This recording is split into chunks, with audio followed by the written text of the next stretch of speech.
and welcome back to Shakesyear. We are working on the Tempest, and we get to hear from Ferdinand again today in Act 3, Scene 1. Now, Ferdinand is the son of Alonso, who is the king of Naples, and both of them washed ashore on this island in different places. Alonso was very nearly killed in a couple scenes ago, but then wasn't, and is pretty sure that his son is dead, but his son isn't, as we know, because we see him on stage in front of us right now.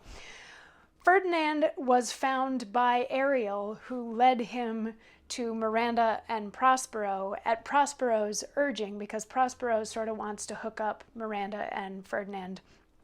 We'll find out more on that later.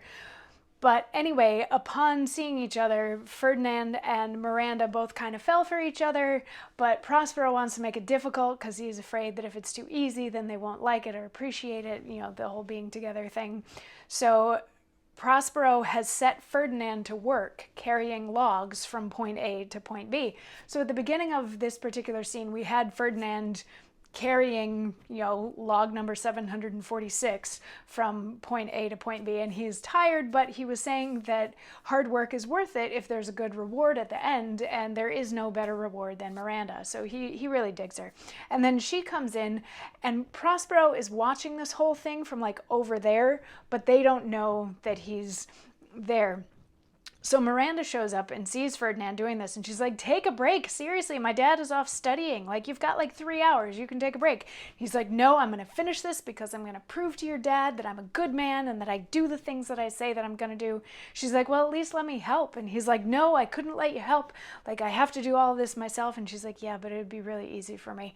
And the production that I was in, we had Ariel start carrying the logs, but remember, Ariel is like invisible right now, so then it looked like the logs were just transporting themselves because Miranda wanted them to go from here to there. Anyway, it's a choice. It's not necessarily in the script, but it's a choice. So anyway, Ferdinand, like, there's this back and forth of take a break, no I shouldn't, take a break, no I shouldn't, and finally Ferdinand is like, so just so that I know, so that I can say it in my prayers, what's your name?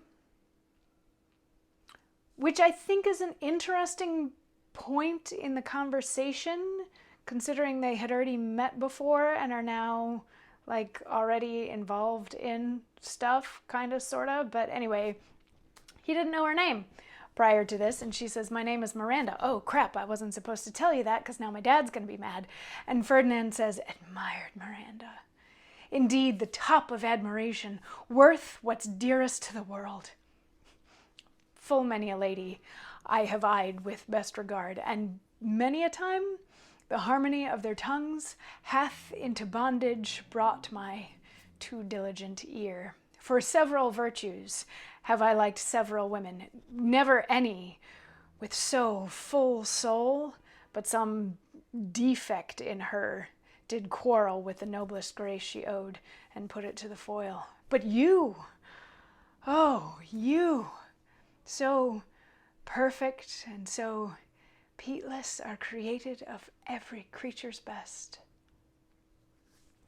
So this woman whose name he didn't even know like a minute ago, he says that, she's the greatest thing in the world, and then he's like, you know what, I've known a lot of other women, but when it came right down to it, they each had some deal breaker that I couldn't handle, but you are perfect and gorgeous and lovely and made of the best of everything. Because of course this woman who he's known for like an hour and a half, who decided that she would help him carry logs, and whose name he didn't know until a second ago, can't possibly have any deal breakers in her personality about her. So not to besmirch Miranda, she's probably a lovely person, just pointing out that this might go to the fickleness of male affections that are demonstrated throughout Shakespeare's plays. Romeo. But anyway, take it as you will. If you want to just call it a cute romantic thing where a couple of kids are falling in love, you're welcome to call it a cute romantic thing where a couple of kids are falling in love.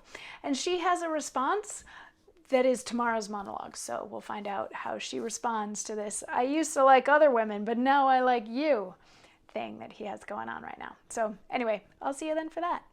Mwah.